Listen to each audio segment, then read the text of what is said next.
What's up, guys? Welcome back to another episode of College Football Game Day Live. I'm your host, Thor Nystrom, along with my illustrious co-host, Mike Farrell of Mike Farrell Sports. Mike, we have a quick turnaround after last night's wild games. I know you won some money on Louisville. How you doing this morning? I'm doing good because I won money, and I'm going to win some people some money today. I feel it. I'm ready. I've actually been doing better this year than I have in past years, and I credit this show because there's a lot more deep diving that I'm doing into these games than I've ever done before. So research helps. It absolutely does, and we hope to impart to you guys the research that we've done, and everyone wins some money today. Let's jump right into it. We're going to be live for the next 90 minutes. So hop in with us. We're going to hit as many games as we humanly possibly can. And then at the end of the episode, Mike's going to go over his favorite props of today. Mike, let's kick it off with the big one. Why not? Let's start with the biggest game of the day. Alabama at Texas. We got a spread of 20 points right around there, depending on the book you're shopping at, with a total of 65.5. Who do you like in this game, and what are your thoughts on the biggest game of the season so far? You know, it's funny because everything I looked at points towards the over-under as opposed to, everything else. But I still like Alabama. And I will tell you, the over looks really good. So if people do, like the over, they're 5-1 in their last 6 versus the Big 12. They're 14-4. This is Alabama. In their last 18 games in September. I mean, every over number just reeks of Alabama helping to cover that over. But 20 points, I thought this would rise and rise and rise. I thought it would move up to 25, possibly as high as 26 this week. It stayed. And I think that's just too good a number for me to pass up. I know Alabama isn't going to take their foot off the gas. It's 21.5 right now on DraftKings. Wow, that thing even ticked up overnight, over 21. It should have been doing that all week, and it didn't. And I'm okay. I'm okay with the 21.5 because I was expecting 26, and then I had a decision whether I was going to take Alabama or not. But 21.5, lay the 21.5. Nick Saban's going to croak them. They just can't hang with this team because Quinn Ewers needs to be upright to complete passes. That pass rush is out of this world. They started I think they played 2 true freshman linemen last week. Texas's offensive line has been a struggle. They got more talent, but they're young and inexperienced. And the defense is really going to have difficulty shutting down that offense. So take Alabama to roll here, lay the 21.5. Yeah, I was going to say, if you're interested in betting this game, this is one where it very much is dependent on the book that you're on. You should shop around. There's books right now that have this Alabama minus 21.5, like Farrell was mentioning. There's also books where it's 21. There's also books right now where it's 20.5. Actually, the Vegas consensus right now is still 20.5. But you do have like 3 books out there that are offering the minus 21.5 and then the 21. So depending on what side you want to go, this is your game to line shop. And up until kickoff here over the next, hour and a half or so, that line could vacillate some more. So definitely shop it. Mike, I want to ask you a question about probably the singular player who is going to affect the spread the most in this game, where the result of it is going to depend on his play. It's just that most of us have never seen him play against a good defense. Quinn Ewers, right? We saw him for the first time last week against UL Monroe. You are the godfather of recruiting. You obviously studied this guy quite intensively coming into college. Tell us about Quinn Ewers' game and what we should expect from him today. Just elite arm talent. So think Matthew Stafford. And Matthew Stafford has a very rare arm. And I talked to some people even down in Texas, and I've talked to some quarterback gurus that said, they want to say John Elway when it comes to arm talent, but they hold off on that because that's just ridiculous, legendary stuff. So let's stick with Matt Stafford. But that type of ability to put the ball anywhere he wants to, anytime, make any throw. The big problem is, he has to stay upright. And I talked to some people down at Texas during the spring. He's showing all those signs. It was interesting because it came down to a last-second decision, so to speak, between him and Hudson Card. That was never the case. He was always going to be the starter. But they said it all depends on the offensive line because Quinn Ewers can't do it unless he has time. He's not the most mobile guy in the world. He's not a statue, but he's not going to beat you with his legs. He needs to have time to go through progressions. I think they're going to get the ball out quick to avoid him getting destroyed. But I think eventually, as they fall down 2 touchdowns, he's going to have to sit in that pocket. I don't think this is going to be, Steve Sarkisian said this game doesn't define us as a program, already talking to people about how bad they're going to lose. This game does not define Quinn Ewers as a quarterback. He's unbelievably talented, potential number one pick in a couple of years, but he could struggle today. He definitely could. Yeah, you're mentioning the offensive line that's playing in front of him, and you're going up against one of the most fearsome pass rushers that we have seen over the past couple decades in Will Anderson. So it's going to be interesting to see how that manifests and how that manifests in Quinn Ewers' game. I'm staying away from this side. My adjusted number on it is Alabama minus 12.5. So you are showing some line value on Texas theoretically, but like Mike mentioned, Alabama has been so good as the enormous favorite, so good in non-conference games in September. These are just spots that Nick Saban typically not only wins emphatically in, but covers the number. It's almost like he knows what the number is and he wants to cover it in these spots. So I'm going to stay away from that, the side of it. I do like the over. My adjusted total on this game is 80. The live line is 65.5.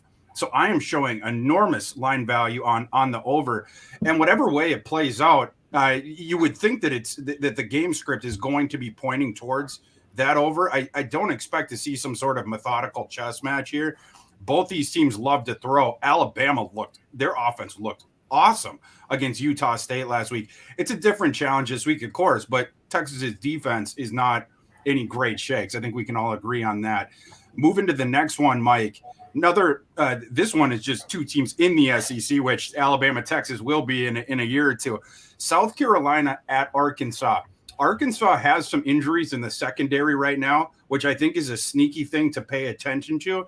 But this line right now live is Arkansas minus 8.5. We have a total of 53. Mike, do you have any thoughts on this one?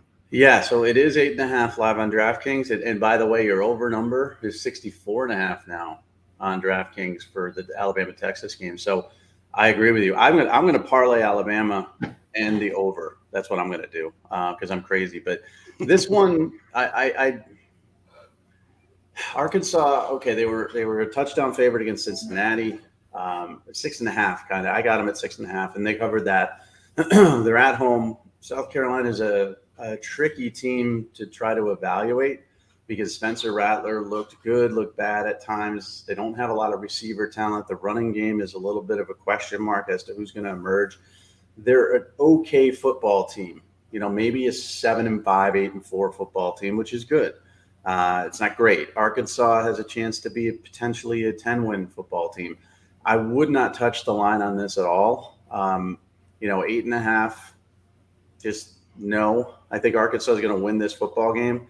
I don't think they win by that much, but I'm staying away. The under is what I like here. The adjusted number as of right now live is 55.5 on DraftKings. I think this game is going to be sort of a, punch you in the face, slugfest, sloppy football game that comes in under. I think I'm with you on that one. I don't think I would touch the side.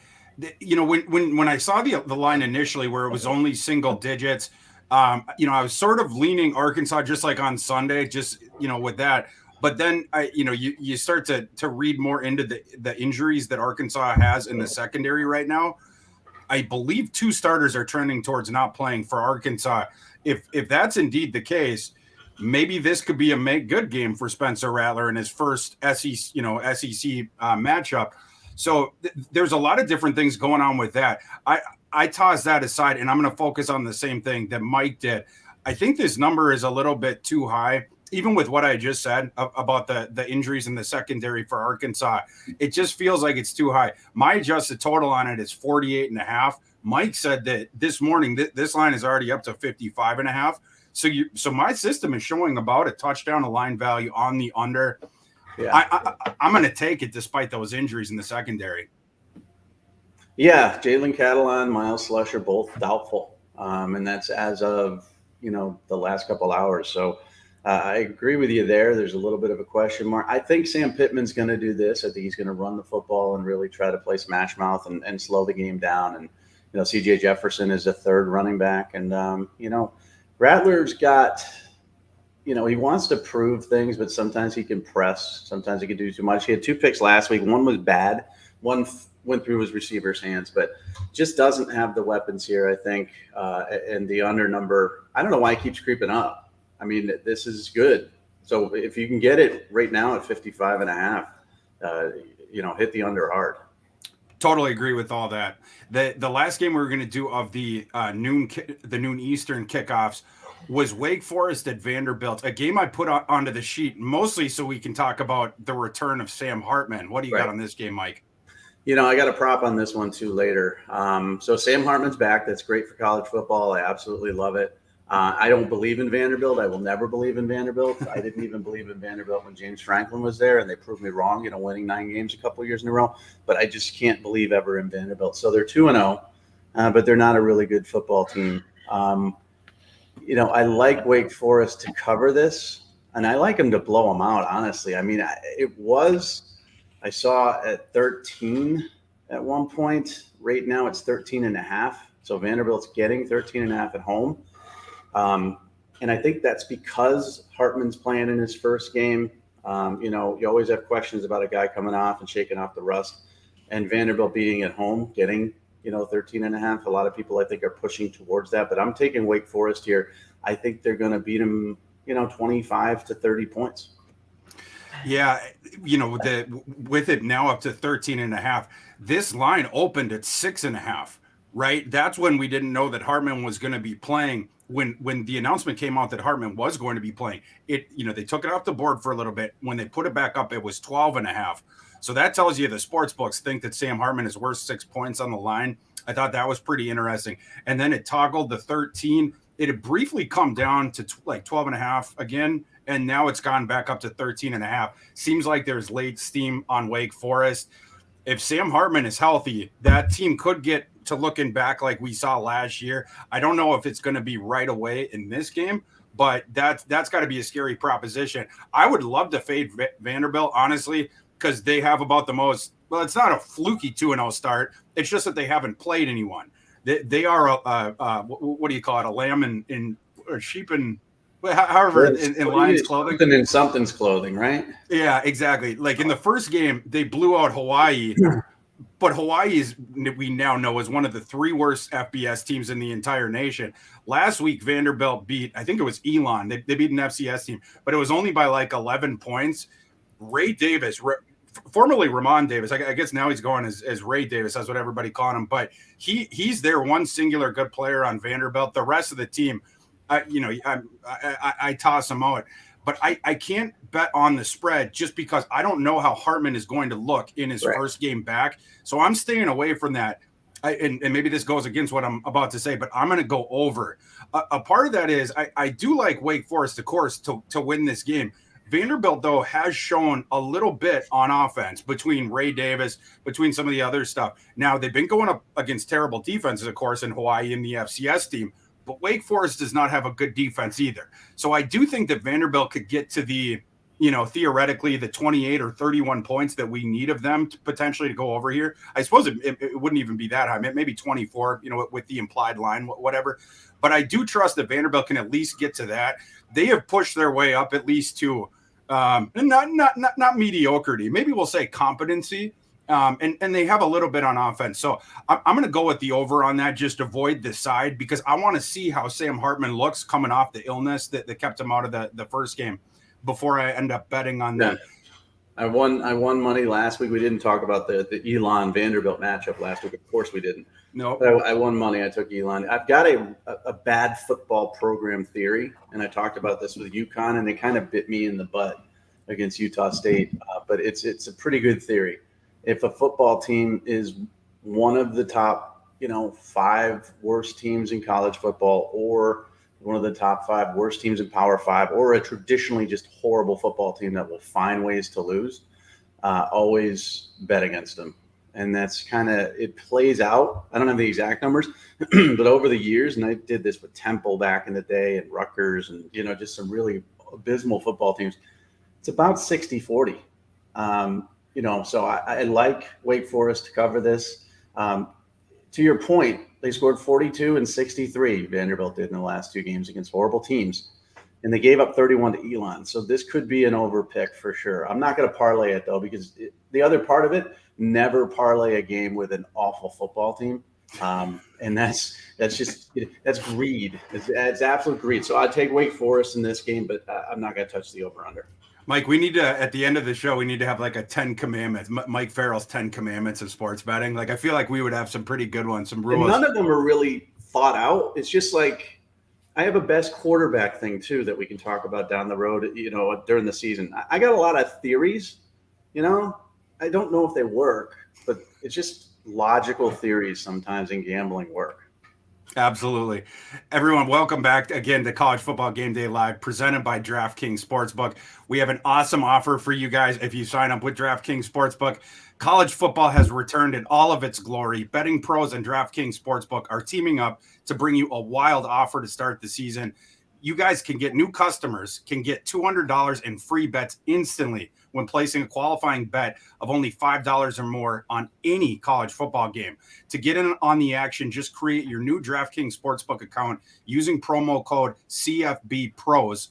Make a minimum deposit of $5 or more, and then place a bet of $5 or more on any college football game to claim your $200 in free bets. Again, to claim this offer, enter promo code CFBPROS at sign up to get started. Bet now before it's too late. This offer ends on September 19th. Mike, I did not have these on the sheet, but I just wanted to hit them real quick as we were going out. I always say 11 a.m. because I'm in the Central Time Zone. Forgive me. The noon Eastern games of two very big spreads. I just wanted to see if you had any thoughts on these. With top 10 teams. Arkansas State at Ohio, is the spread on that one is Ohio State minus 44.5, and then Southern Miss at Miami. I believe Miami is minus 25. Did you have any quick thoughts on either of those two? Yeah, so it's 44.5 Ohio State, and that's live line on DraftKings. I would take Ohio State. Again, when you talk about a great team, maybe this is another one of my theories. Great team offensively struggles in game one. The next game, they're going to lay a beating on the next team they play if it's in Arkansas State. So poor Arkansas State here. I think Ohio State beats them by 50. Ryan Day wants to send a message. And Miami, okay, so it's 26.5. And this is another one of my maybe I have 50 theories. Miami Hurricanes. We're going to have to get a bigger scroll, Mike. Miami Hurricanes when they're back, right? And I love Mario Cristobal, and I love the way he's recruiting, and I know they're going to be a successful football team under him. And I couldn't say that under Randy Shannon. I couldn't say that under Manny Diaz, Mark Richt. I couldn't say it under Al Golden. I could say it under Cristobal. But Miami, when they're back, take the other team. So take Southern Miss. Plus 26.5 to cover. They're not going to win, but Miami put up 70 against Bethune-Cookman. They're going to come out. It's going to be a little sluggish. It's at home. They're going to want to put up that 70 number again. They're going to press, make some mistakes. They're going to win the football game, by 20, but take Southern Miss 26.5. Southern Miss is really interesting. That's a team that I kind of like. I like their talent. I like what they're doing. They have one of those wonky offensive systems that can discombobulate defenses at times, a really creative offensive guy behind it. My one concern for them today, because I absolutely would be on Southern Miss, it's just Ty Keys. I don't know if he's going to play, their quarterback. I haven't seen the update on it this morning, but he had gotten injured before. Yeah. If he misses this game, you're going down, I think, to a true freshman. Yeah. So that would be my only concern with that one. And I like the over on it too. I think it's going to be one of those games that reaches it. 51 seems low to me. If people have Miami blowing them out, by 26.5, so Miami's going to score, 40. You have to assume Southern Miss going to get a couple touchdowns in there. So again, I like the over here too. But yeah, he helmet to helmet last week. Not sure if he's playing, but there hasn't been a lot of talk of him not playing. But I agree with you. That's a huge factor in this. My theory is just 10,000 foot dumb. Whenever Miami's back, they're not really back. So, kind of fade them after a big we're back victory, which Miami fans think Bethune-Cookman is a we're back victory. But Miami fans and Texas fans are like the Spider-Man gif pointing at each other. You just really are. Yeah, you got to love those two. We'll have to see if there's any crying in the streets of those two cities. But moving on to our next time slot, the Texas A&M game, I think kicks off at 3:30 Eastern. So moving on to the 3:30 games, Appalachian State who gave us one of the most entertaining week 1 games when they went down to the wire with UNC, should have beaten them. That 2-point conversion throw was wide open. You know, Chase Bryce sort of airmailed it, lose by 1 point. They are now traveling. What a tough turnaround. You have to travel into College Station today. That line live right now is -19 for Texas A&M. My adjusted line on it is a little bit lower than that, but Mike, I'm curious to hear what your thoughts are on this game. So the number one theory I have in gambling, number one, and excuse me while I log back in because I got logged back out. We're putting this one on the top of the tablet, top of the commandments tablet. Yep. And I love being logged in and out of, 18 gambling apps every 10 minutes. Welcome to my life. Yeah, I just can't keep up with it. So, so the number one, and this is one I learned a hard lesson. When the line looks fishy, when it looks like it shouldn't be, Vegas knows something. So this line should not be 19. Yep. Okay, Texas A&M struggled a little bit with Sam Houston. They won 31-0, but Haynes King didn't look great, and this wasn't like the expected 70-3 blowout. App State looked good against UNC offensively, at least. I mean, they gave up touchdowns like crazy. This shouldn't be a 19-point line. So I would take Texas A&M. And you're like, why? Because somebody knows something. So that's my theory on this one. When I look at lines and I see, okay, that's an acceptable line. That's an acceptable line. That's an acceptable. And I'll tell you what I did last week with Georgia, right? That line was too high. So somebody knew something. So I took Georgia. Now, again, it can backfire because I thought the Ohio State line was too high, and that didn't work out for me so well. But I think Texas A&M's the play. But I wouldn't take a team here because I don't know what I'm going to get. I don't know if I'm going to get App State's offense against a really good Texas A&M defense, and who knows. I like the over, and I know we're going to disagree on this. I like the over simply because there's so many ways that could occur. With Texas A&M blowing them out, with App State putting up a bunch of points like they did against UNC, or at least putting up 20 points to make that over happen. So that would be my play here is the over.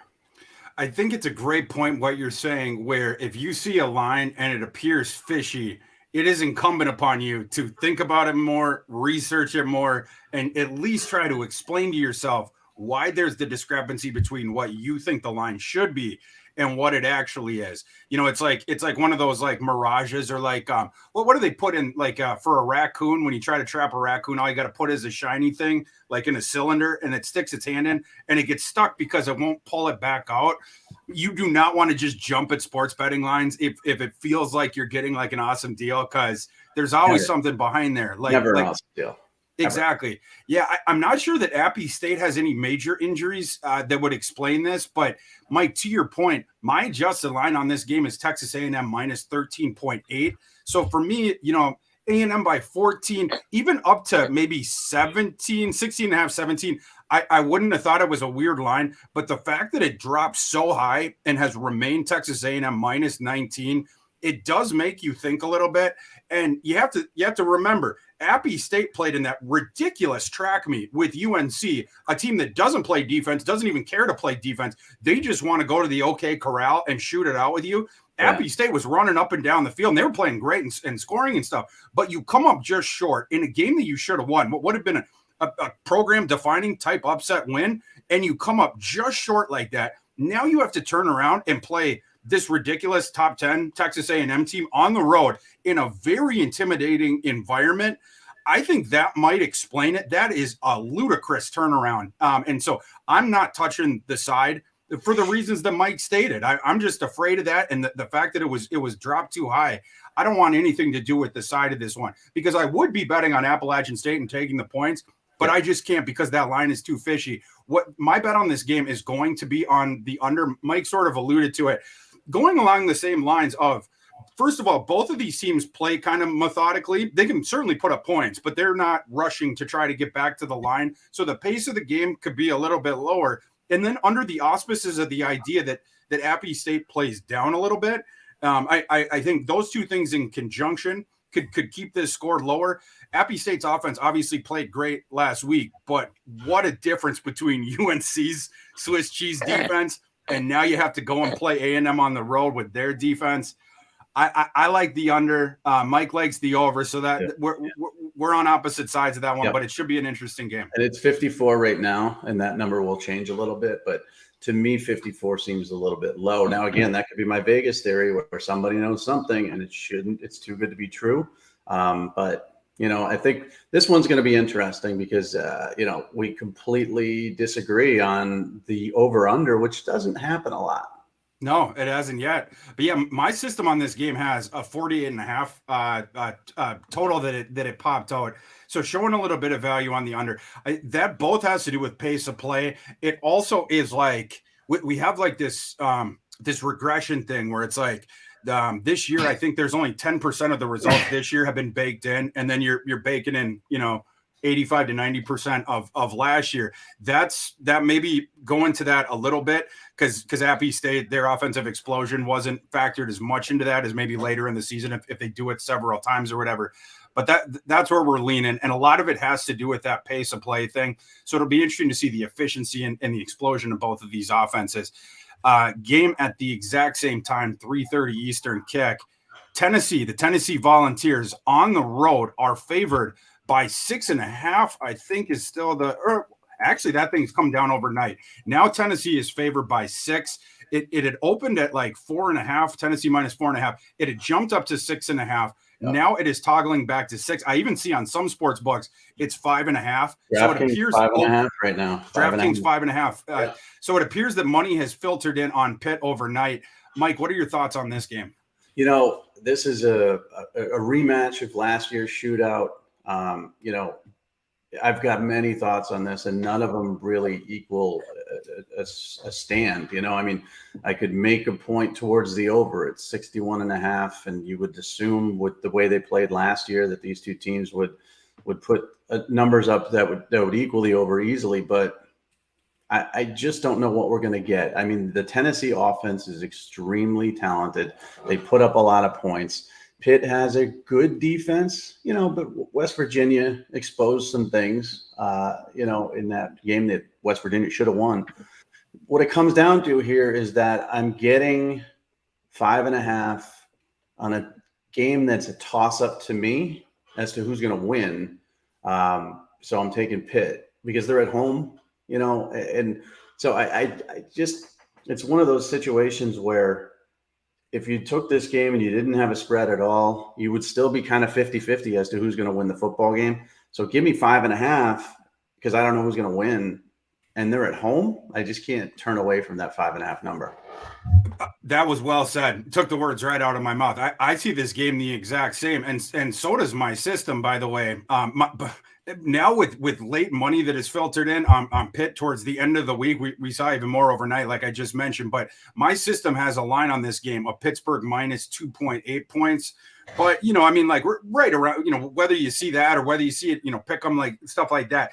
That's where I'm at with this game. The market very clearly respects Tennessee. They have respected Tennessee since over the summer. And of course, coming off of last season when Heupel exceeded expectations by any measure. And then you had all these different guys coming back. You get Brew McCoy eligible, which no other coach has been able to do so far. So you have all these different weapons, stuff like that. But we don't know a lot about Tennessee yet, right? Like last week, they blew out Ball State. Not a lot of new information there. We're going to get information about Tennessee this week because they're playing a legitimate opponent. Pittsburgh did play a legitimate opponent last week.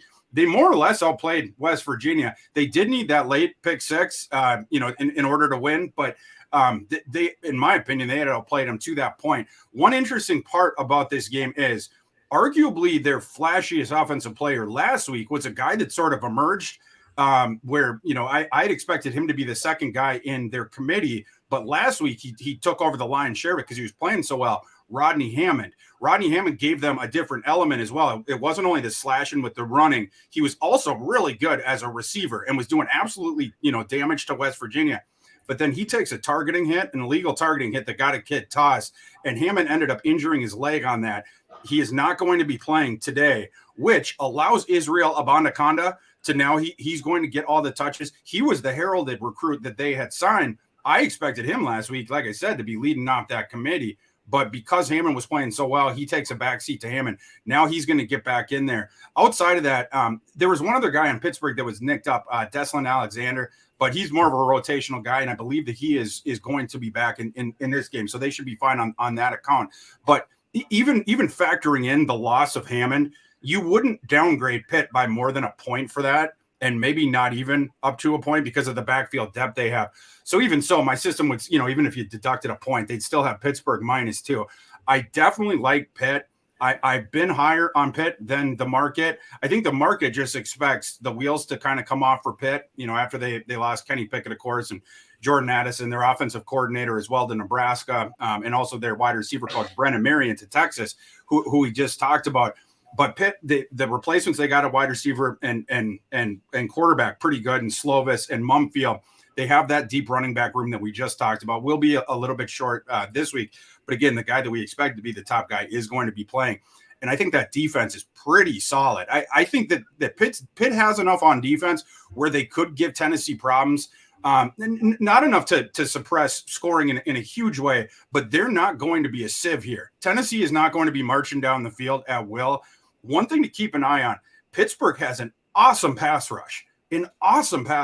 Last year, they finished number 2 in the nation in sacks per game. They returned a bunch of guys on that defense. The only NFL guy that they lost was a day 3 cornerback, Tamari Mathis. So, they brought back everybody up front. They're going to be able to get after Hendon Hooker. And it's going to be sort of interesting to see, does Josh Heupel keep the field spread as far as he can to try to disincentivize Pittsburgh from sending the heat all over the place? Or is Pittsburgh going to try to assert their will and do it anyway? Is Heupel going to keep blockers in? How they're going to deal with that? Hendon Hooker obviously is awesome. Tennessee has an awesome receiving core as well. But that's sort of the in-game matchup of Pittsburgh's pass rush against the Tennessee pass protection, I think. Yeah, and my buddy Keith Charney, he's a gambling degenerate like me, so I sick him sometimes on some information, some statistical information. Tennessee's bad in many ways, so it reinforces Pitt. So get these numbers: they're 0-4 in their last 4 games against the spread, following a straight up win. They're 6-13 against the spread in their last 19 games on grass. 16-36-1 against the spread in their last 53 games following an against the spread win. Just everything reeks of Tennessee coming out here and not covering that 5.5 number. They may win by a field goal. But I will give you another one too. 61 points is the over rate now. 61.5. It just went up a half point on DraftKings. Pitt has 2 5-star wide receivers in they will be present at the game as recruits. Okay, so what does that mean? That means you're going to throw the ball. That means you're going to want to throw the ball downfield. It means Keaton Slovis is going to throw the ball more. Could be good or bad for Pitt, but I think, honestly, with those 2 recruits here, and you're going to say I'm crazy, but this has happened over the years, a game plan can be affected by who you've got visiting. I think Pitt's going to open it up even more than they did against West Virginia and throw the ball downfield even more. And I think that it just went up to 62. If somebody's listening to me, because it should take the over. Before it gets to 63, take the over as well. But I'm on Pitt here just because of those abysmal Tennessee numbers following wins and against the spread. Yeah, my system actually loves the over. My adjusted total on that is 79.5. That's a lot. That's a lot. Yeah. So I would definitely lean towards the over as well. My official play on the game is Pitt. Mike and I, this is the most that we've emphatically agreed on a side this week.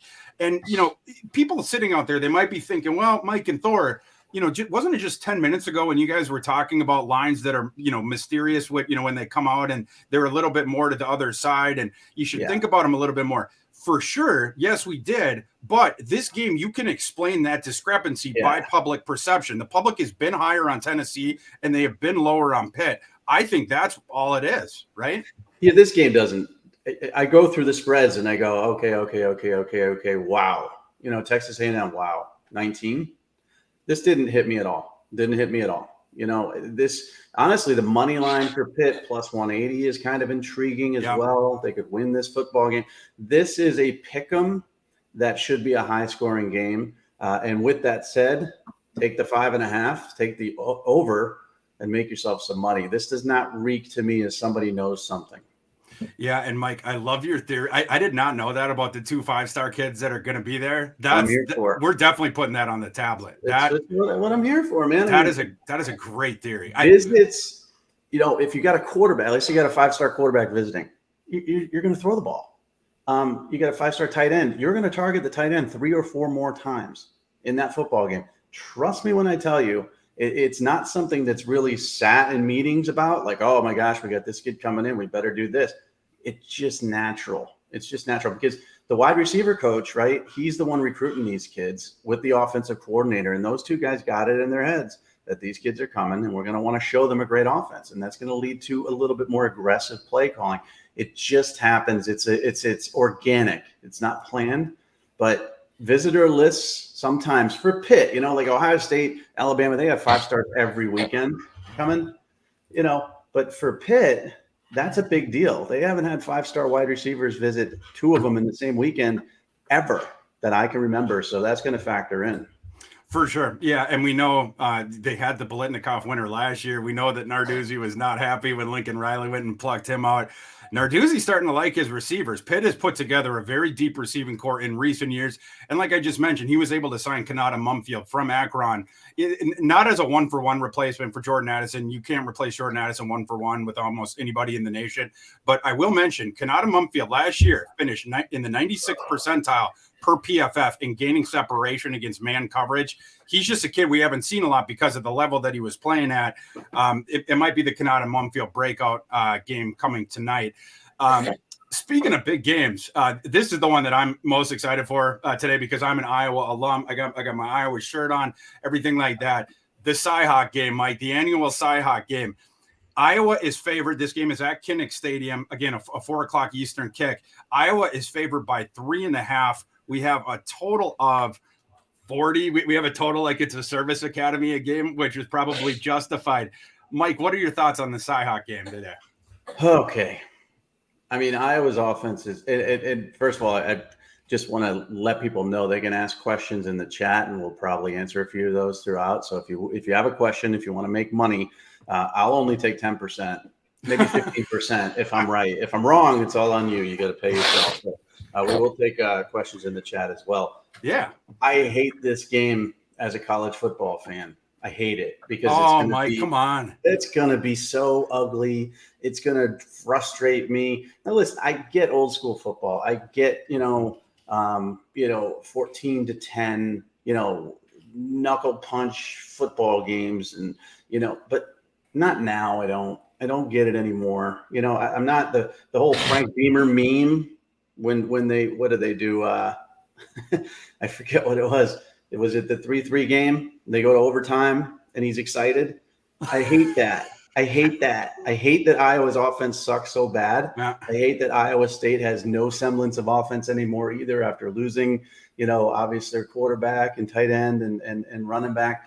I hate this game. I'm taking the under 40. I don't care if it's 40. That's a really low number. Both offenses stink. So give me the under on this. I would never in a million years touch that 4 points because I don't know who's going to win. I'm seeing that the total has toggled down to 39.5, which is just delicious. I love that we have a game between 2 Power 5 teams that it's that low. Just absolutely fabulous. Mike, before I get into my thoughts, and I have quite a bit as an Iowa grad, I've been waiting for this game all week long. I've been waiting for this game since the summer. I'm curious. This is a philosophy question. You saw all these different teams this summer sign or over the offseason in the spring as well, signing all these different guys in the transfer portal. The sport had changed, whereas before, there was the restrictions on the transferring. Now, it was a free-for-all, and you saw so many different teams, so many different coaches trying to upgrade their rosters. They were happy swapping guys in, swapping guys out, doing all this different stuff. Iowa seemed like the most obvious team in the entire world to go and pick off one of these veteran quarterbacks that was out there, whoever it was, or, even one of the second-year guys. Connor Bazelak. I mean, it just exactly anybody. Connor Bazelak. Hell, the West Virginia, Jared Dagey, he had transferred down to Western Kentucky. He didn't win that job. Then he transferred down to Troy. He was available only 2 weeks ago. Jared Dagey is not a good quarterback. but he's better than Spencer Petras. So I'm just curious, Mike, like as this sport changed, where in the past year, now it's become this free agency system. First of all, how do you view that as like, how would you approach that as a coach? Would you go more towards would you stay with the scouting and development of the high school and try to build it up, i.e. Kirk Ferentz and Dabo Swinney are two guys like this. They do not attack the portal. Or would you go the opposite way, like Lane Kiffin, and just mercilessly attack the transfer portal to try to upgrade your roster if you thought you could? I would attack the portal just because competition leads to better play. And, who's pushing Petras? I mean, if you develop 3-star quarterbacks over and over again, and you haven't had success doing that at Iowa, they've been a very average quarterback group. Dabo is a different story. I mean, he's got a 5-star competing with a 5-star with another 5-star coming in. So, okay. He could have used the quarterback too, though, Mike. Yes, but he's got Klubnik. Dabo's stubborn, but he's got talent. Kirk Ferentz is stubborn. He's got his son as the offensive coordinator. He's 100 years old. He's never, ever going to change what he does ever. And for if you're an Iowa fan, and listen, Iowa's a great program and they win 8 games. Sometimes they win 10, sometimes they win 9. But there's no excuse in this world now to not push your quarterback, your current quarterback, unless he's Bryce Young or whatever. You have to push them. And he didn't push Petras at all. We saw that in the first game. He hasn't developed. He hasn't moved forward. They don't really have a solution as a backup. There were many serviceable quarterbacks, from the Connor Bazelaks to the Tommy DeVitos of the world. Nobody that's going to change your world, but somebody could come in and maybe provide a little bit of a push. And he didn't do that. And I think it's inexcusable as a college football coach.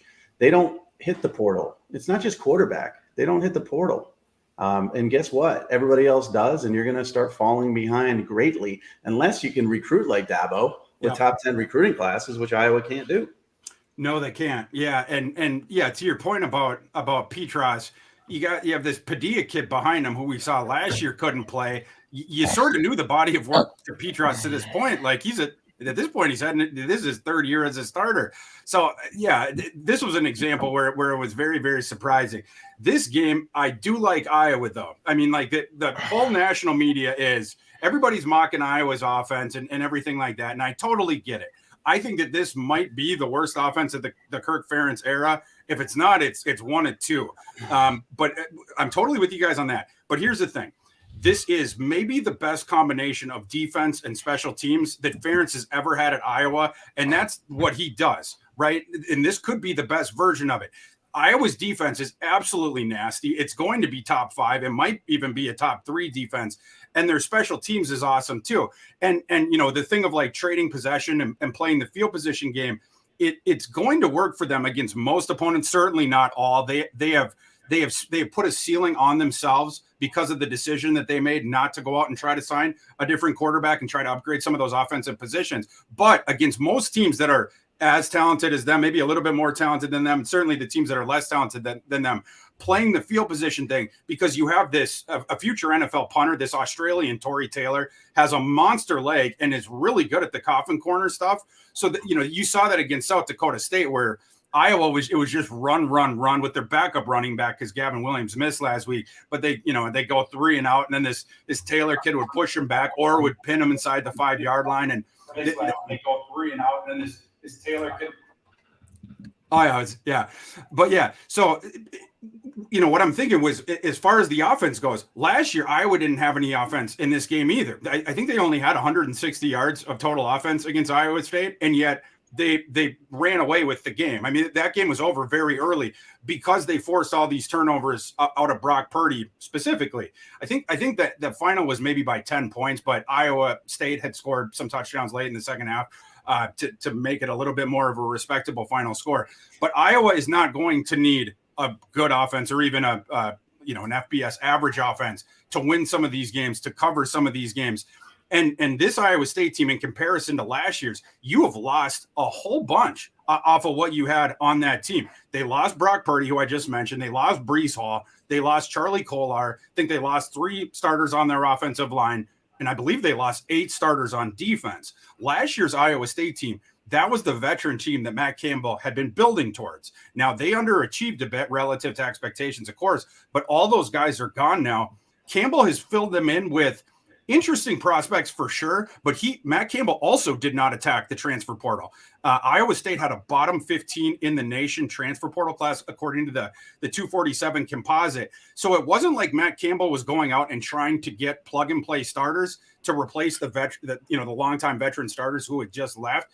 Instead, he's going to sort of do what Ferentz always does. He picks the guys, he develops them, and then once the starting job's open, it's sort of like a conveyor belt going up. Last week, Iowa State played an FCS team, not a very good one.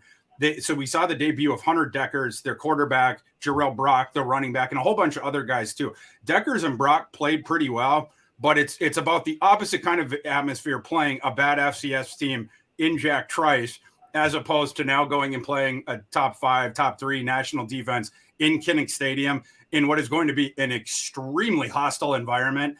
Last night and then into this morning, I was reading the Iowa City kind of Twitter, and you're seeing all these different signs that people have up, which are caustic and highly inappropriate. The Iowa fans are putting out, over their apartments and stuff like that. The energy of Iowa City seems to be amped up for this game. Like I said, I think Iowa State is down.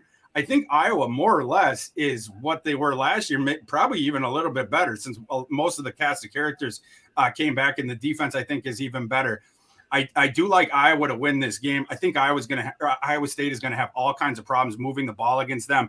Last year's Iowa defense was number 12 in the nation in EPA per rush. They were number 10 in EPA per pass. They did that without, as you know, Riley Moss, by far their best cornerback, who had suffered a season-ending injury, I think in late September, like somewhere around there, or maybe even in mid-September, and then missed the rest of the season. They still had that nasty defense. The one other thing that I would say is Kirk Ferentz in spots like this with spreads like this one is 3.5.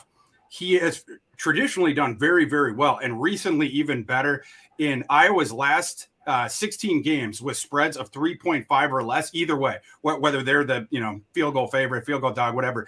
Iowa is 12-4 against the spread in those spots. I like the way that they match up here. I'm gonna go with Iowa minus 3.5. Mike's pick is on the under, which is now 39.5.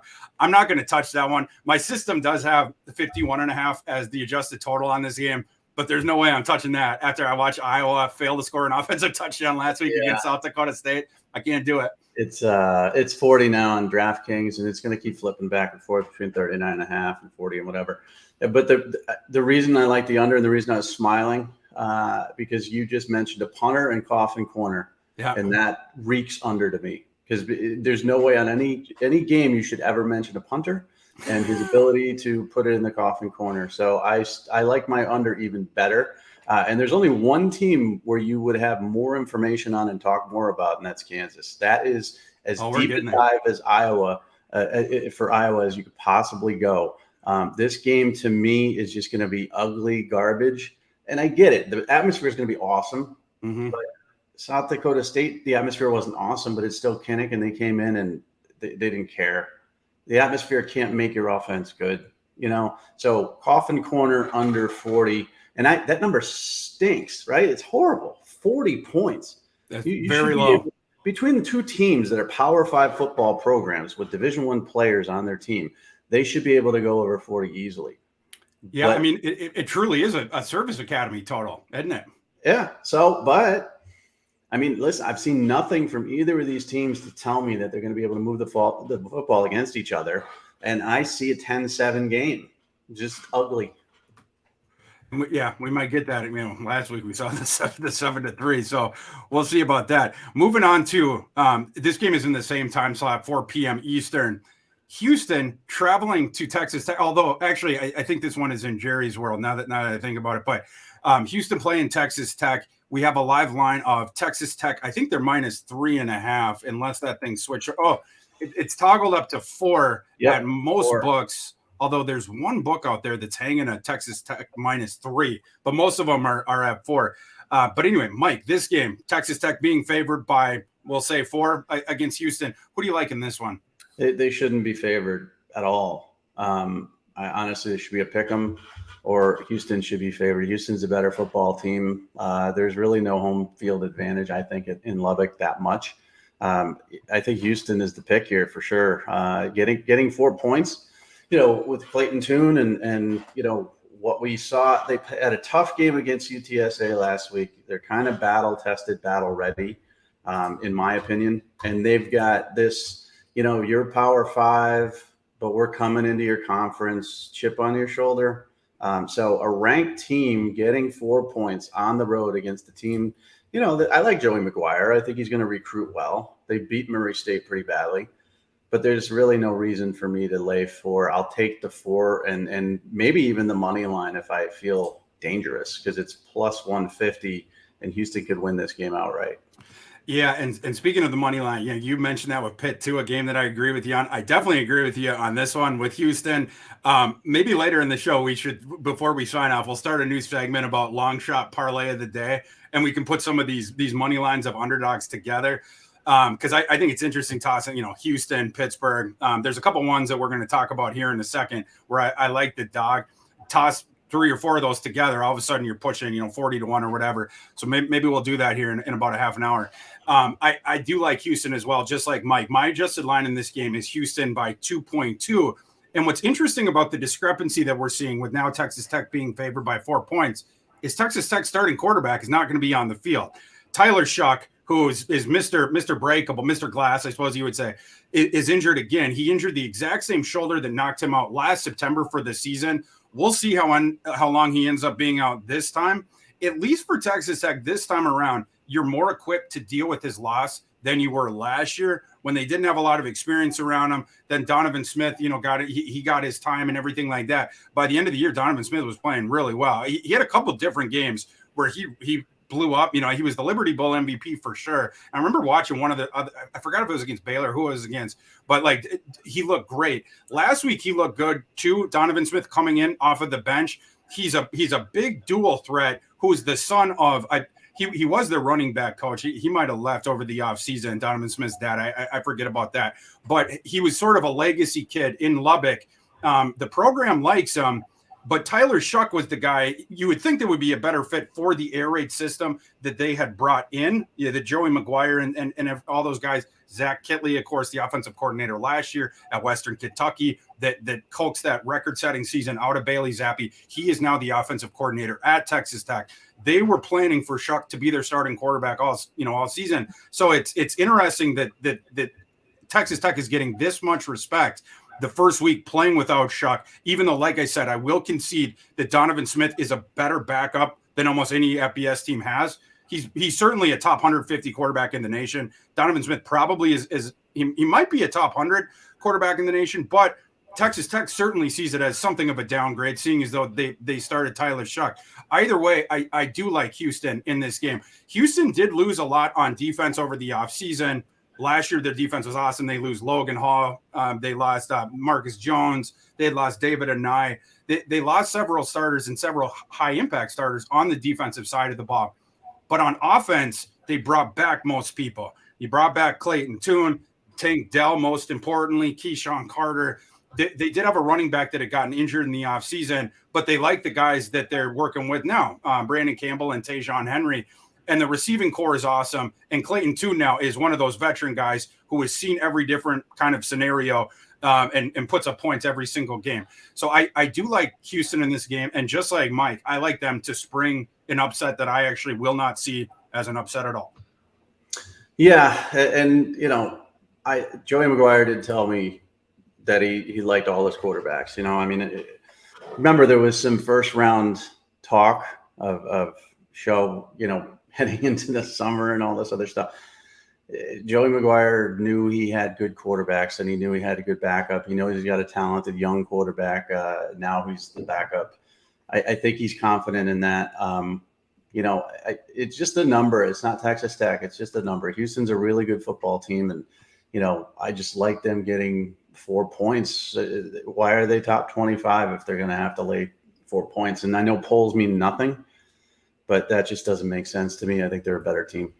Yeah, it doesn't really jive with me either. And I do like Houston more, even though, like I said, I will concede that defense, which was awesome last year. It is down, but I like them. The total on this, my system is not showing any value at all. Live right now, it was a 65, somewhere around there. My adjusted total is 67, so it's pretty close. Although it does look like it's ticked down a little bit in the last 24 hours, 62 and a half. But either way, I'm not going to touch that. Live right now, I wouldn't touch that either. Yeah.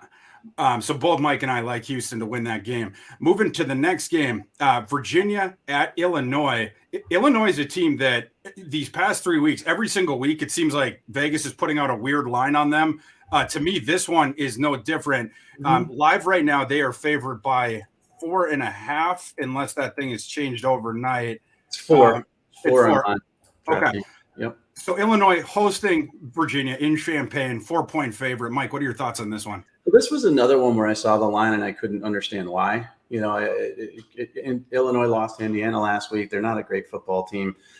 Virginia, with Tony Elliott, has at least an offense. I mean, they're very, very deep at wide receiver. Brennan Armstrong is a good quarterback. You figured they should be favored against Illinois. And so to lay 4, but then it was that's the other one this week that is the sneaky weird line to me. Texas A&M laying 19 was too much. This was too much. I didn't think that Illinois should be favored by any amount of points. Honestly, this is another money line one, but I'm not touching that. I do like the over here. I'm sorry, the under. And it's simply because I think Brett Bielema is going to come out. He's going to play slow. They've got the running game. They've got the short passing game. Their defense didn't play well last week compared to what they played against Wyoming.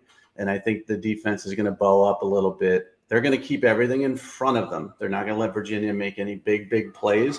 And I think it's going to be a very sort of tepid game plan from Illinois that's going to slow this football game down.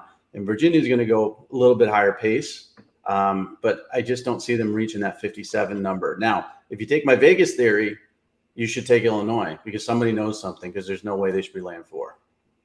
No, they shouldn't. And this is going to be the game where we get a referendum on if Bielema actually wants to play up tempo. You mentioned that Virginia, is going to be played faster. They're going to, Virginia is one of the fastest playing teams in the nation. Right. Not only, Brennan Armstrong, very, very good quarterback, got a shot to be drafted. My joke with him is if he doesn't make it in the NFL, he's like a prototypical USFL star. He's going to go to one of those other leagues and just tear it up if he doesn't end up hanging around the NFL. But what makes this team, Virginia, so dangerous, they have 4 different NFL receivers that they can put on the field. They can go 4 wide with guys that are going to hang around in the NFL for a while, legitimate NFL receivers. That what made the receiving core really nasty, it was already really, really good last year, and that was with Lavelle Davis being out. Now Lavelle Davis is back. That guy's a monster. He is huge. He's 6'5", 210 or whatever. You add him to all the other guys that they had, Wicks and Keaton Thompson. Keaton Thompson, a guy who had failed at quarterback, that he had multiple different shots with Mississippi State and then with Virginia. He has turned into a very good receiver as well that I think is going to play in the NFL. So Virginia has all these different, with the skill talent and stuff. Virginia's defense is not quite as good. I think, Illinois should be able to run the ball downhill on them. What's going to be interesting is, does Bielema decide, we talked about this in previous episodes. He had talked about how he wanted to go more up tempo this year. Yeah. Is he going to try to match fire with Virginia with the tempo, do you think? It stands for everything against everything he lives for. You don't go tempo with a tempo team. I know he wants to go up tempo, or at least a better tempo. New offensive coordinator and Barry Lunny, and they want to show recruits that they do throw the ball and they're more balanced. But no, if a team's going to be up tempo, he's going to try to slow them down. That's just what he does. It has to be. If he goes tempo, this could be a blowout. They could really, because a couple 3-and-outs, Virginia does have that dynamic offense, as you mentioned. Brennan Armstrong's really good. They go. You could even argue 5 deep at wide receiver with, Wicks and Thompson are 2 of the best receivers in the ACC and one of the best 1-2 punches in all of college football that no one has ever heard of. Yeah. So if they go up tempo, they could get into a shootout, and they don't want to be in a shootout. So I look for him to run the ball, play power football, slow things down, keep everything in front of them on defense, try to make them go 12 plays down the field to score. and hope they make a mistake. Very conservative, and that's why I like the under. Yeah, it's going to be interesting because if Bielema decides to go with the tempo thing, I think he's walking into a trap. Virginia would love for Illinois to try to play up tempo. What Virginia doesn't want Illinois to do is the thing of like, we run, we get 4 yards, we run again, we get, and we bleed the play clock down every time. Now it's a 3rd and 2. Now we get 3 yards, we convert it, and where the time is ticking off. Because then, that Illinois' defense is going to get a rest, and stuff like that. That you put them in a better situation as well, besides keeping Virginia's offense off the field. I like Virginia in that game. Mike likes the under. Mike, move into our next one. We talked a lot about P5 games so far today. Let's talk about a G5 one of the marquee matchups in the G5 today. UAB is traveling to Liberty. UAB is favored by 6.5 points in this game. I think it's an interesting line. We'll talk about that in a second. Looks like the total is around 50-50.5. What are your thoughts on this game? I think it's going to be a high-scoring game. I almost passed on this, but I hate passing. So I decided to take the over. I don't have a good read on whether or not. I think this line is fairly accurate. I think we expect, Liberty to win this football game. I don't think there's been a lot of movement in the line. Trying to find it right now to see where it's at. I just think it's going to be a high score. It's 6. So Liberty is, I'm sorry, UAB is going to win this game. I said Liberty. It's, it's 6. Liberty's getting 6. The under over is 50. That seems extremely low to me. So I'm on the over here, just because I think that these two teams will, probably be talking maybe 35-28 type of football game. But I wouldn't touch the number at all. Yeah, what's interesting about this game and this line is my adjusted line on it makes it the game about a pick 'em. My number is UAB minus 0.6 points, 0.6 of a point. Whereas, live it's 6. There is one book out there still where it's 6.5. There's a couple others that are 5.5. So if you're, interested in this game, shop the line around a little bit. But I think you can, we were talking before about games where you can't explain the discrepancy between what you believe the line should be and then what it actually is. This one is very easy to explain. Liberty starting quarterback Charlie Brewer broke his hand last week when in the overtime win against Southern Miss. He's going to be out for 6 to 8 weeks. So Liberty's going to be playing their backup quarterback. I think the market is responding to that, both by, favoring UAB by 6 points on the road. And then also in some ways with the depressed total, that in conjunction with UAB's usually a defensive first team. Last week, they shut out an FCS team, which didn't mean much, but at least they played good on defense. Yeah. But my thing with this game is, Charlie Brewer gets injured and it seems like the market now has downgraded Liberty. I don't at all. In fact, I might even tick Liberty up a little bit. Recall last year. Well, actually, go back to Charlie Brewer's last 2 stops. Baylor pushed out Charlie Brewer because they didn't want him anymore. He's a pocket passer who doesn't run around very much. He has durability questions, and he has one of the weakest arms of any FBS starting quarterback. Like that guy can maybe get the ball down 20 yards downfield, but couldn't do it further. Baylor didn't want him as their starter anymore, so they pushed him out. He goes to Utah, starts the first 2 or 3 games, the first 3 games of last season. But the offense was so bad with Charlie Brewer because defenses were starting to load the box. You don't have to play two deep safeties against Charlie Brewer. So it changed the whole geometry of the field. They were able to gang up on Tavian Thompson. But once Utah made the change, they pushed out Charlie Brewer. They benched him for Cam Rising. Their offense immediately took off. I think they finished like 9-2, like on a 9-2 heater after that, or 9-1, something like that. So they were much, much better off without Charlie Brewer, as was Baylor. And by the way, I think Liberty is going to be the same thing. Liberty had a kid behind him. And Mike, I want you to talk about this kid in 1 second. Keaton Salter, a guy who was a top 160 consensus recruit per the 247 Sports Composite. He had originally signed with Tennessee, ran into some problems off the field, so he couldn't actually end up enrolling there. That's how Liberty got access to this kid. They would never have access to recruits, of that import, except for something like that. But they get Keaton Salter right away. Salter was on the team last year where they could start to develop him a bit and certainly learn from Malik Willis and learn Hugh Freeze's system. This year, Liberty was going to change things. So you go from Malik Willis, who's one of the most dynamic, athletically gifted quarterbacks that we've seen and has just an absolute bazooka, can throw the ball, 75 yards downfield, to then you were going to go to this veteran, noodle-armed, pocket-confined quarterback in Charlie Brewer. But now Charlie Brewer's out. You got Keaton Salter is a much better fit, or is his game is way more analogous to Malik Willis's than Charlie Brewer. Salter, he was a track star in high school, like a whole bunch of different events. He was awesome at the hurdles, all the long runs. I'm not a track and field guy, so I actually don't know the events. But anyway, I think that Keaton Salter is a better fit for what Hugh Freeze wants to do, is going tempo, the playground stuff, chucking it up, having the quarterback scramble around, all that sort of stuff.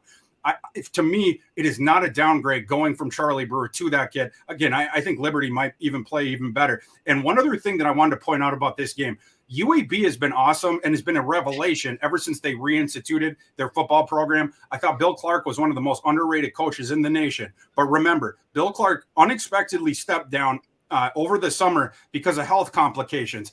Brian Vincent, the guy who took over, a guy who was on Bill Clark's staff, his first game went well because they were playing an FCS team. Now you're going on the road and playing a pretty solid, I guess independent, but similar level. We'll see how Vincent does in his first real test. I do like Liberty in that one. Mike is on the total. Mike, you like the over, so that's. Yeah. Those are the two sides around. Mike, you teased before. It's not just Iowa for me playing today. One of my other alma maters, or my other alma mater, Kansas, heading on the road to play West Virginia. Yeah. That line is 13 and a half. It is still stuck at 13 and a half. It had opened I think it had opened at 14.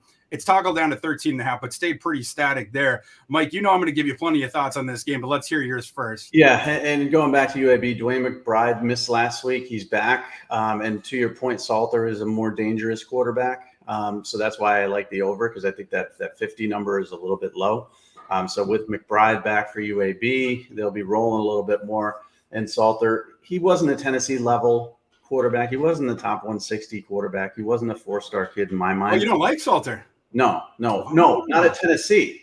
Okay. The Liberty is where he, listen, there's Power 5 quarterbacks, then there's Group of 5 quarterbacks, and I know Liberty's an independent, but that's his landing spot. To me, there's some guys that overshoot in recruiting. Somebody offers and a bunch of other schools offer, and then they have these choices of all these Power 5 schools, and I'm like, that's too high for them. So I think he's landed in the right spot. I think at Tennessee it would have been a colossal failure. But he's more dangerous. McBride's back. Take the over. Kansas. So this came down to me. Honestly, the one thought that came to me in this game was coaching. Neil Brown is not a good coach at the Power 5 level. He was at other levels, but he's not a good coach at the Power 5 level. And Lance Leopold is a great coach. He's just a Kansas, unfortunately, for him. But this is going to come down to coaching. So you're giving me 13 and a half points, and you're giving me the better coach. I'm going to take, Kansas to cover this. I don't think they win the football game, but I think they cover, and lose by 10 because Neil Brown's going to do a couple knuckleheaded things, and Lance Leopold's going to be ready and do some very, very smart things that West Virginia is not ready for. 1,000%. Yeah. And Mike, you were shooting some strays in Kansas' direction. I don't know what I thought about that during your comments, but the rest of them totally agree with. Yeah. And people need to understand Kansas last year, to Mike's point, with Leopold taking over, a guy who has built up programs everywhere he's ever gone, starting at, was it Whitewater, Mike, when he was in D3? Yeah. Wisconsin White. Yeah. And then he won 85 national titles there or something like that. Something like that, yeah. And then Buffalo was this moribund program as well when he took over there. He builds them up. He's doing the same thing at Kansas, but I don't think maybe people outside there see it yet, because last year they finished with a 2-10 record that was totally in line with what they'd done in previous seasons. But if you break that season up, you started to see enormous improvement down the stretch. Kansas had started 1-5, did not look very good, but then they played Oklahoma and gave Oklahoma everything that they could handle in one of Caleb Williams' first starts. Kansas almost pulled out that upset. They were leading into the fourth quarter. Oklahoma did overcome them at the end, but obviously it was a pretty easy cover for Kansas. The next month, they upset Texas, of course, one of the funnest games of the year. That was their second win. But then the last two games of the year against TCU and Neil Brown's West Virginia Mountaineers, Kansas was very close to winning both those games. I think they lost those two by a combined 9 points. easily covered in both of them. So down in the second half last year, Kansas was awesome against the spread, and they were very dangerous to some of these better opponents that they were playing, including this team that they're facing now. I really like Kansas as well, Mike. Yeah, and I just think it comes down to, one team's on one trajectory. A lot of the offseason losses in the portal, and a lot of people aren't buying into the West Virginia football program, and they should have won that game last year. And yes, of course, they've got an amazing freshman in Donaldson who's going to be hard to handle.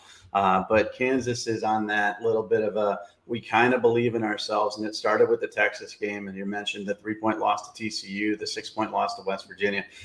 I think they can keep games close, and the shade I throw at Kansas, I mean, I have to. I mean, how can I not? It's irresponsible of me not to throw shade because they haven't been good. I think the ceiling for Leopold is, 7-5, and then he jumps to a better job or a bigger job. But if that happens, Kansas fans have to be extremely happy. It won't happen this year. Could happen next year because they are a much better football team than they have been in the past. I will not be happy if Leopold left. I'd be the most upset that I've been since Mangino was. Yeah. Well, but Mangino wasn't his choice. But your program is not a stepping stone program. You're right. Everybody dreams of coaching at Kansas for the rest of their lives. I'm sorry. Now we see it the same way, Mike. Moving on to the next one, the Kansas West Virginia was a 6 p.m. Eastern kick. We're now moving into the 7 o'clock Eastern kicks. Kentucky at Florida. Interesting line on this one. Kentucky is an underdog by 5 points. Mike, what do you think of this one? It's 6 now live. Now that so level up even more. Chris Rodriguez isn't playing, and I think they expected that to be a one-game slap on the wrist, and of course he's going to play against Florida, and that's not the case, and that's going to hurt their running game. They got a couple losses on defense. Florida, this line is exaggerated a bit because Florida is Florida. They beat Utah. Anthony Richardson looks like the next coming of Cam Newton.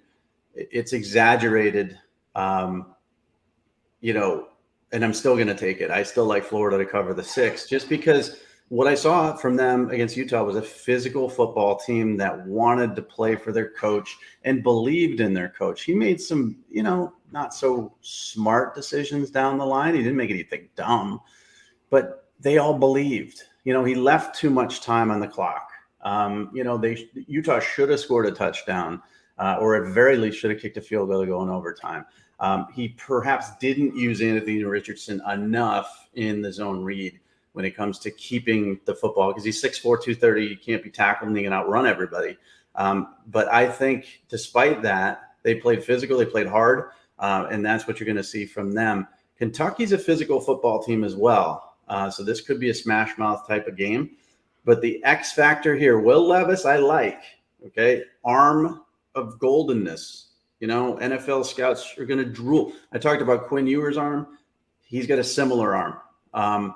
But Anthony Richardson is impossible to stop if you set him up properly. That zone read, if he hands it off and the end crashes, he's going to pull it and score 40 yards around. If the end stays and does his assignment, they're going to get 6 to 7 yards a carry every time. There's no way to stop that if it's flowing, and Richardson is feeling it right now. So I got Florida. Yeah, this was a game where, so my adjusted line on it is Florida minus 0.8 of a point. So basically Florida -1. I was definitely leaning towards and heavily leaning towards Kentucky earlier in the week. As we've gotten closer to kick, I still would lean Kentucky, but I'm not going to be betting this one personally. But like I said, I just because of how many points you're getting. But there are some problematic things here that has pushed me off of actually making a bet myself. You mentioned the thing about Rodriguez.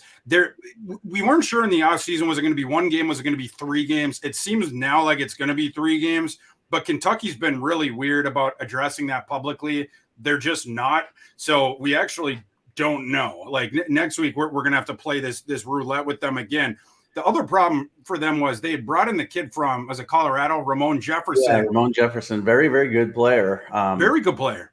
And they thought that he would be one of, if not the depth guy behind Rodriguez, one of the major guys. Yep. He gets injured last week. So Kentucky now has major depth concerns at running back. Cavassier Smoke, who is more of he's a pretty good like utility guy and usage specific guy, you know, when he's working in behind Rodriguez, especially because their games are a bit different. Rodriguez, certainly more of the grinder, the contact balance, stuff like that, churning out the yards, efficiency. Smoke has more upside, more explosive players. He's got better speed. But, you know, you wonder over the course of an entire game, especially with their depth compromise, how that's going to go. And they do want to run a little bit. It's not the Kentucky team, you know, of your older brother's Kentucky team, because like you mentioned, now you have Will Levis. But the better you run the ball, especially in a tough matchup like this, the easier things will get for Will Levis. So I'm a little bit concerned by the running backs. I don't love some of the things I've been hearing around the Kentucky program in the lead up to this game. Florida's coming off that exhilarating win against Utah. At the end of the game, they played awesome. You know, under a first, Billy Napier making his debut against one of the longest tenured coaches in the entire FBS. And it was Florida that did not flinch at the very end of that game and ended up pulling it out. Might have been helped by a phantom pass interference call that wasn't, you know, called, but they pulled it out against Utah. The vibes around that program, you were mentioning this, are very, very positive right now for Florida. But for me, at 6, it's a bridge too far as far as the idea of laying with Florida. So I lean Kentucky, but I'm not going to be betting it in person. Mike likes Florida in that one. Mike, we had Tulsa and NIU on the sheet. I'm going to skip that one for time reasons, but I will say that I was on NIU and Mike is on the under of that game. I want to jump to Syracuse at Connecticut.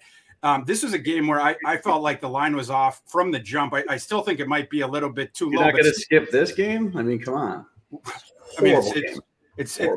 Mike, you're coming to us live from Connecticut right now. I would not deprive you the opportunity to talk about Jim Morris Huskies. Do you have any thoughts about this one? It's a horrible game. I'll give you that much. I got Syracuse. I mean, you know, again, this goes back to my bad football team theory. And, you know, Syracuse coming off a big win, you expect them to have a little bit of a downer. You know, they beat Louisville and nobody expected them to win by 20. Drop kick Louisville. Yeah.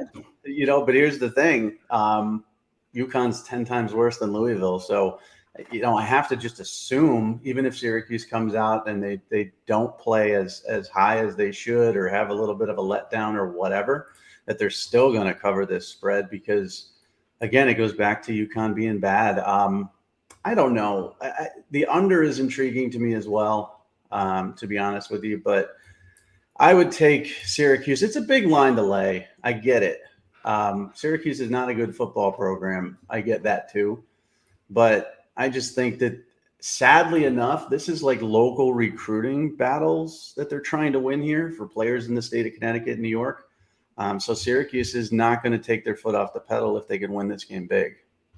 Yeah, and I think that's where we're headed. This was a game that had a very weird opening line, and I talked about this on my Sunday show with Thomas Viola. That we do it, you know, every Sunday, looking at the opening lines when they come out. This line had opened at Syracuse minus 20.5, which seemed to be giving UConn maybe some justified respect. On the one side of it, UConn had played Utah State very tough. Last week, they beat an FCS team. So it was a better start, certainly. My alma mater FCS team, by the way, Central Connecticut State University. So I'm a little bit salty about that. A little bit salty, but so they looked pretty good. But what the line was not seeming to acknowledge was how good Syracuse had looked in that the week 1 win against Louisville, where they just absolutely boat raced them. I think it was like 38-7 or 31-7, something like that. The passing attack of Syracuse has very clearly jumped up with Robert Anae. He's famous for like the sideline to sideline passing game. You meld that in with the ridiculous run game that Syracuse already had with Schrader and Tucker coming out of the shotgun and the spread and stuff like that. You know, over the offseason, I was wondering, like, how is this going to work? Garrett Schrader is sort of accuracy averse. Are you going to try to make him do things that he is not comfortable doing or categorically can't do? But it seems like Anae has ticked up Schrader's, the whole aerial attack and the quick hitting stuff is stuff that apparently is within Schrader's capacity. So the offense looks better because now teams can't just load up on the box like they were doing last year. Syracuse's defense also looks like it has taken a step up. The other thing contextually that I would add is, last week when Syracuse just blown them out, it was one of the most surprising results of week 1. So you were wondering, like, is Syracuse just way better than we thought? Is Louisville way worse? You're wondering that. Well, we got part of a referendum last night because Louisville played UCF. Louisville went into UCF and beat them. So I think that, even though I didn't think either of those two teams looked terribly impressive, that is a feather in the cap of Syracuse. You've now beaten a team that went on the road and beat one of the G5's better teams, at least in the top, 15%, 10th percentile of the G5. I really like Syracuse in this one. This line, I told Thomas on Sunday, this will be 24 by kickoff at least. It has now moved to Syracuse minus 24, might even get up to 24.5 by kick. I do like Syracuse. Yeah, and the other thing too, remember I gave you a weird prop last week, Justin Flo over under personal fouls. Yep. And then you got one right away. He did get one right away. Yeah. Over under on UConn interceptions is 3, and take the over. I mean, this is made up. This isn't on any draft book anywhere, but Garrett you could get great odds on 4 interceptions. Garrett Williams and Deuce Chestnut are 2 of the best defensive backs you've never heard of before in your entire life. Okay. And the back end is the strength of the Syracuse defense. When they get up, they're going to have to throw the ball a little bit more, and they're going to make a lot of mistakes. So a lot of picks here. Cover the 24 for sure. Bet against UConn. And the one thing I would add to what Mike's just saying, UConn's the guy that they thought was going to be their starting quarterback who started out the season, Taquan Roberson, the Penn State transfer, suffered a season-ending injury in the opener. They've been trotting out this backup kid. Did okay against the FCS opponent. It should be a different story against Syracuse. Mike, going to the next one, USC. This game is going to be fascinating because last week they didn't play anybody, but now they're going to be playing someone. USC traveling to Stanford. Live line on this right now, is it still at 8, or have we had any movement this morning? It's 9. Stanford plus 9 in DraftKings. I'm seeing some books we got 8.5, some we got 9, some we got 9.5. So this is another shop around line if you're interested in it. Mike, give us your breakdown of this game. Yeah, I'd pass it on this one completely. So USC, we both took Rice last week to cover because we thought USC would come out a little bit, in the line of scrimmages. Maybe Rice would slow the ball down and they wouldn't score a lot of points. They scored a ton of points.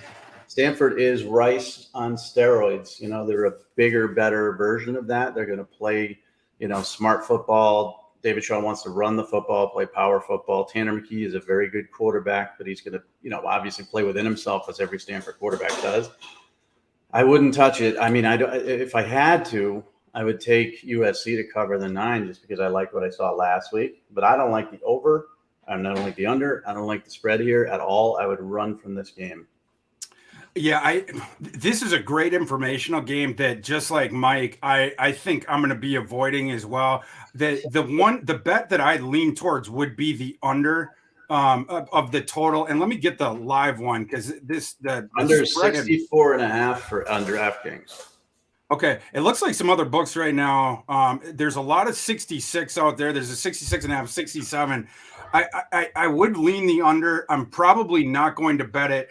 USC did look very good last week, but the same sort of supposition that we had in backing Rice, the game got away from them and the cover got away from them because they threw a bunch of pick sixes.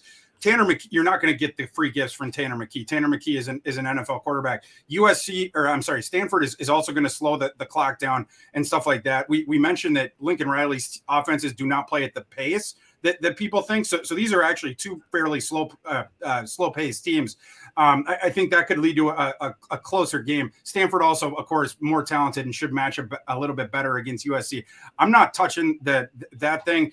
If the line's 8.5 or 9 right now, my adjusted line on it is USC minus 8.2. So pass on that side. I will lean towards the under. Mike, probably the most interesting game at night in terms of like 2 teams that could really do something. Baylor is traveling to BYU.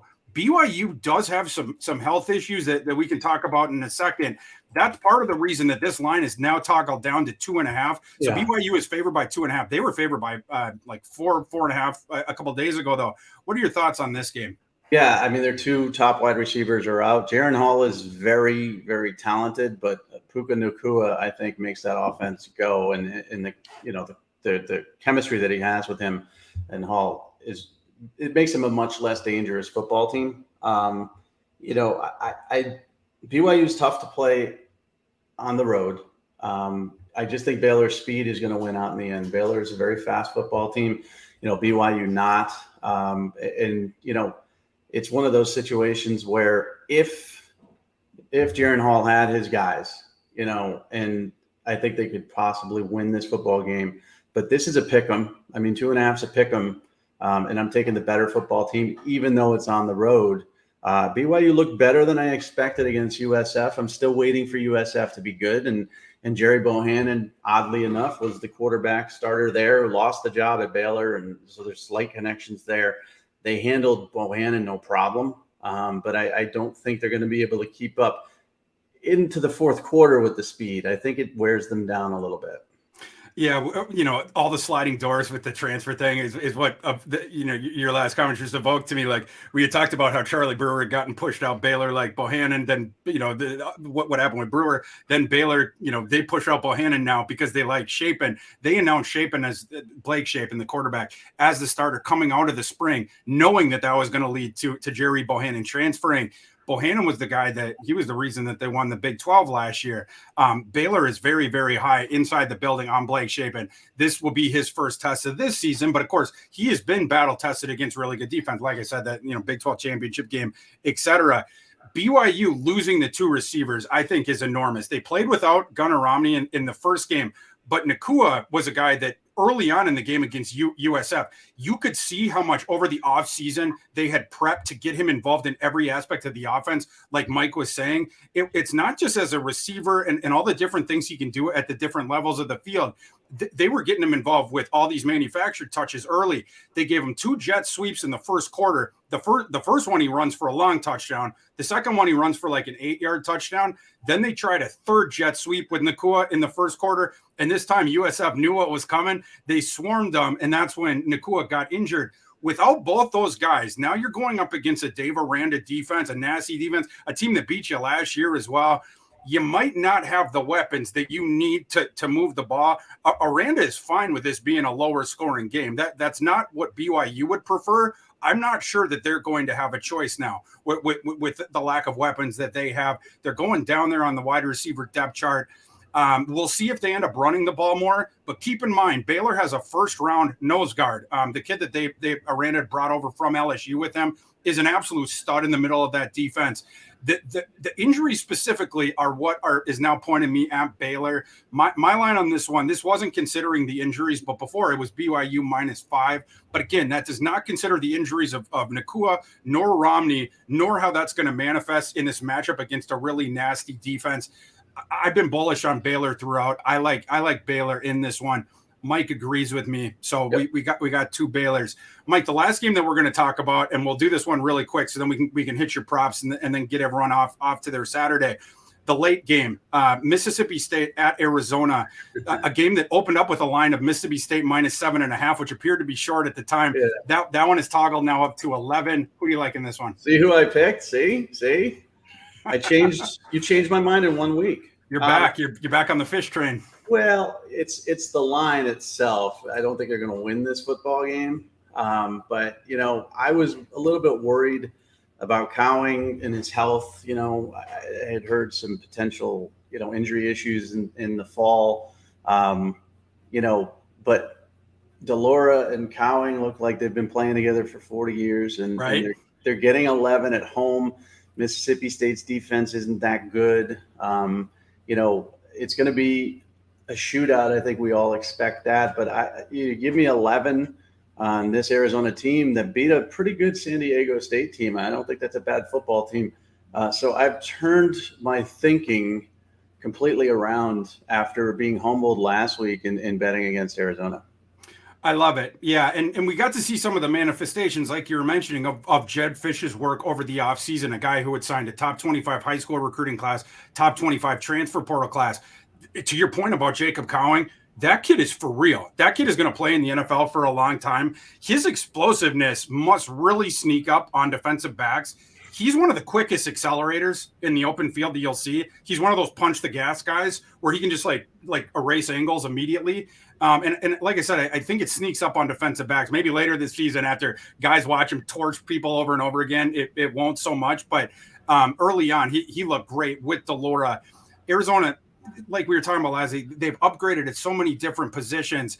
In this one, though, because of the upset win over San Diego State, the books had opened this one at only Arizona plus 7.5, which seems super duper short. My adjusted line on this was Mississippi State minus 14. This is another game that Thomas and I were talking about on Sunday of this line will move by the time we get to kick.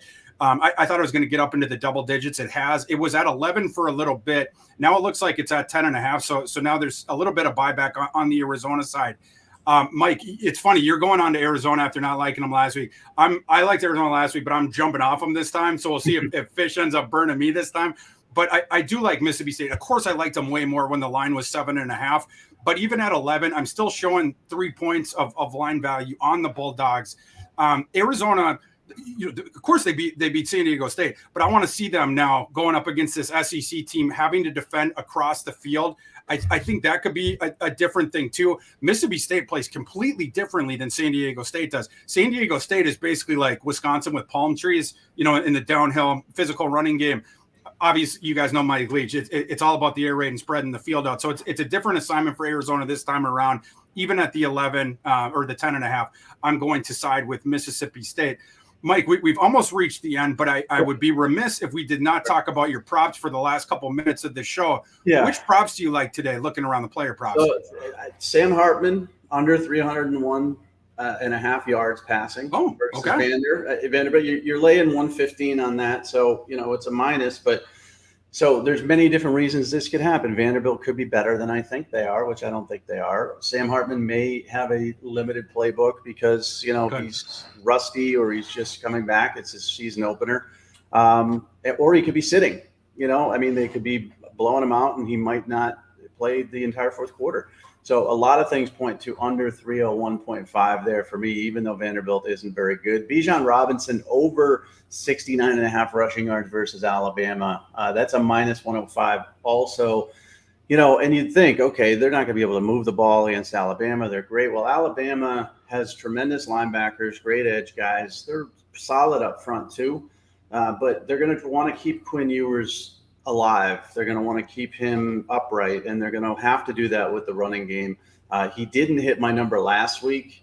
He only got 10 carries last week, but that was a nothing game. He's going to get at least 18 carries in this game, and if he averages 4 yards a carry, he's going to get over 69.5. And a couple other ones, Cedric Tillman over 79.5 receiving yards versus Pitt. It's a minus 115, but that number is extremely low to me. He's the go-to guy for Hendon Hooker. They're going to air it out. It's going to be, I think, sort of a shootout, and I would expect him to get over 100 yards receiving. And then last two are weird, but I wanted some plus ones. I wanted you to have a little bit of hope in your life. Tank Bigsby under 0.5 rushing touchdowns, so 0.5 rushing touchdowns. That means Tank Bigsby does not score a rushing touchdown against San Jose State. And you think, I'm crazy, right? Their passing game with TJ Finley hasn't looked good. San Jose State's a 24-point underdog. Jarquez Hunter is a really good running back. He could steal touchdowns away in the running game. I think they're going to want to pass the ball a little bit more and work on that passing game that hasn't been very good. And I just think keeping Tank out of the end zone, it could very well happen at plus 165. It's worth a shot. And this one I love. Okay, Kansas State running back Deuce Vaughn over 0.5 receiving touchdowns versus Missouri. They threw to him one time last week because they didn't want to show Missouri anything. No offensive game plan. The guy had 49 catches and 4 touchdowns last year. He led the team in receiving against Oklahoma, Oklahoma State, and Texas Tech. But the receiving yards at 31.5 is a minus 115. So I don't want to touch that. I want to give you something plus 255 for him to get a receiving touchdown in this game is, to me, a really good bet. It might not happen, but he's going to catch maybe 5 or 6 balls, and I could see a little bit of a play action out to Deuce near the goal line and get him a receiving touchdown. Very interesting plays. Yeah, the Bijan one, they're going to feed him the entire – I mean, you have to, right? Like, both as a receiver, also as a runner. They also want to keep Alabama's offense off of the field and avoid the Alabama pass rush and disincentivize Alabama's edge rushers from just pinning their ears back all the time. So, yeah, Bijan is going to get way more touches than he did last week. Last week, they were saving him for this week. That was what was going on there. So I'm actually surprised when you cited that number. My book hadn't put him up as of last night. So I had not seen an over-under on Bijan rushing yards yet. That one is low to me. I absolutely like the over on that with you. A couple other points about a couple of the other ones you made. The Tank Bigsby one, the over-under of San Jose State and Auburn is one that it keeps coming down. It's not quite Iowa and Iowa State, but the market expects an extremely low scoring game in there. You had mentioned the Tank Bigsby under touchdown prop, so that's a point to keep in mind there. And you wouldn't expect maybe Bigsby to be playing much in the fourth quarter, so we'll see how that one goes. And what was the other one, Mike? There was one other point I had about one of the other ones, but I had Hartman under 301.5 and Tillman under 79.5, over 79.5 rushing receiving yards. The Tillman one, I wanted to add a little bit of context where, and we were talking about this during our breakdown of the Pitt game. Pitt returned most things on their defense. The best player that they lost was their cornerback one, Damari Mathis. In week one, that was one of the very few things that they were struggling with against the West Virginia offense. JT Daniels didn't play great, but he was hitting Bryce Ford Wheaton, their wide receiver one. They had a lot of success there. And Ford Wheaton dropped balls where it would have been even higher on his production. So we'll have to see it. But, thinking about Pitt going up against a wide receiver one, at least from the first week, they had problems with that. Tillman is awesome. He put up the bazooka numbers last year. So that's awesome. An interesting one too. It's up to 81.5 now since my article. So I'm moving lines myself. Mike, you're the rainmaker here. Crazy. Moving lines all over the place. Crazy. Well, that is a great note to end the show on. Thank you for tuning in to another episode of College Football Game Day Live, presented by DraftKings Sportsbook.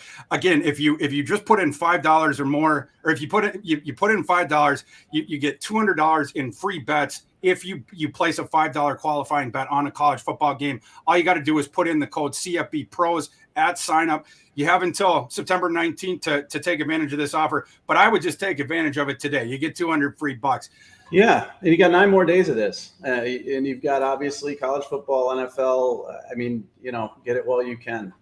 Get it while you can. Free bets, I'm all about it.